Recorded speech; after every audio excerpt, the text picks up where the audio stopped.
My guest, Roger McAfee. We're talking justice, we're talking the court system.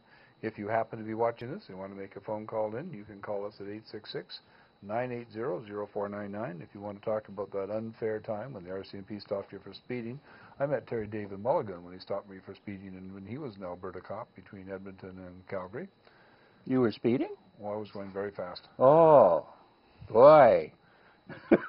I was in my Aston Martin DB4, and I was traveling easily 150 miles an hour, and I had no idea that the RCMP were chasing me between Edmonton and Calgary. Yeah. And they stopped me with a roadblock sort of 10 miles north of Calgary, and I was going fast because I was trying to get my passenger down to Calgary for an important thing.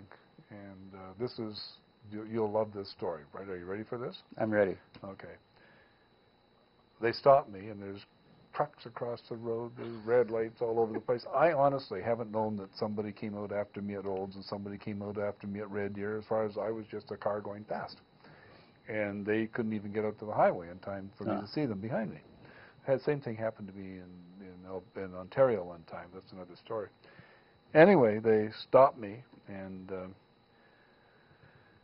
my passenger, what's going on here? And I said, oh, we've been stopped by a roadblock, Grant.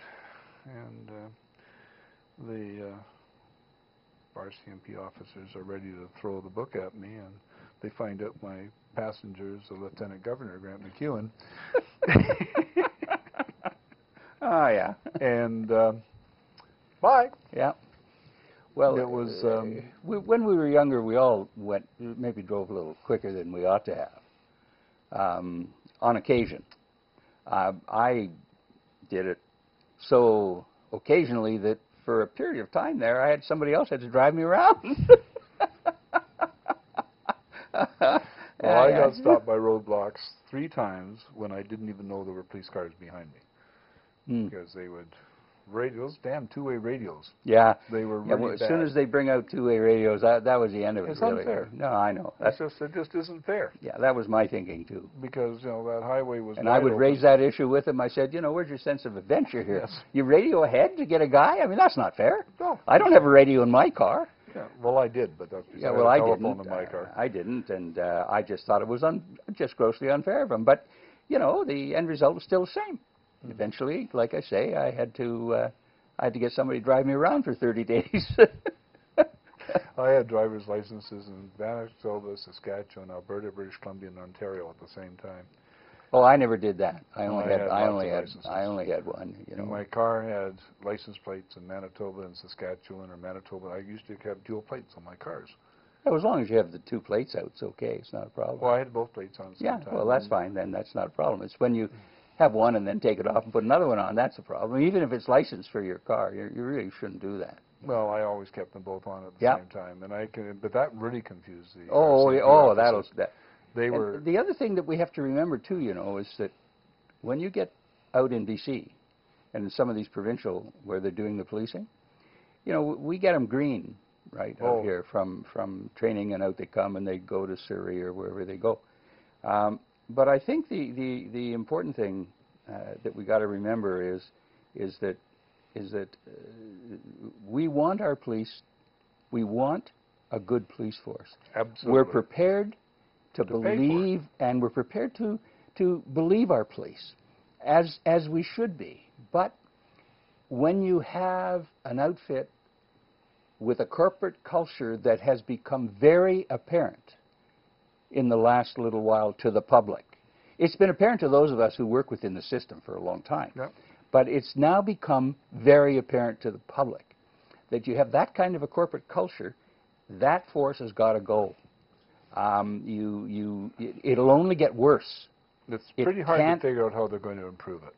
You can't. The problem is that a green officer in North Vancouver has no idea who anybody is, what they are, and because they're not here long enough. And if they were here for 8 years, they know that that kid is the younger brother of that guy who's a really bad guy, and that this is sort of a good kid, and that. And I'm not saying that they should get better treatment per se, but the police, in terms of bad guys, the police officers are more likely to know what's going on. Yeah, but you see, if they're a local police force. Yeah, But I don't even worry about that. I'm more concerned about the fact that when you have a corporate culture that, and if you want to climb the ladder in the RCMP, you at some point, before you get that white shirt, you have to become like them, or you don't get in the club. Mm. Well, there's another factor, and that's if you've had a problem and you got through your problem, you're more likely to be promoted too. That's an old story, was that because you become known to, if you can carry yourself through that problem. It depends on your problem, though. Well, I understand that, yeah, but yeah, if you can carry yourself and they're trained, bring pride to the force, etc. Many years ago, when I was practicing law, the RCMP had charged a client of mine with selling property in Grand Cayman that they say he had no title legal to. right to. He had no title to. The RCMP Commercial Crime Division was going down there to do an investigation, and they phoned down to line up appointments with some people who were going to be witnesses. And a couple of them were really good friends of my client, and they phoned him and said, the cop's coming down here, and the policeman has told us that if the BC court issues a subpoena, we have to attend because we're part of the Commonwealth. And I said to my client, no cop would have, no police officer would say that. He said, I don't care. I want you to go down there, and whenever they go and talk to a witness, I want you to go and tell the witness what the law really is. I said, it was February up here, right? So I said, yeah, sure. Okay, no problem. So I was on a plane down there, and I got there, I think, within a day of them getting there. They were going to every potential witness person they thought would be a witness, and they were telling them exactly. In the Grand Caymans. In the Grand Caymans. Now, did they have a local constabulary with them? Not with them. But they cleared it. They cleared their... They did clear their authority. They cleared... Well, they didn't have any authority. There's no property in a witness, okay? So, but they did check in, and they did do all that with the local they constabulary. Cleared their presence. Yes, they did. Yes, they did.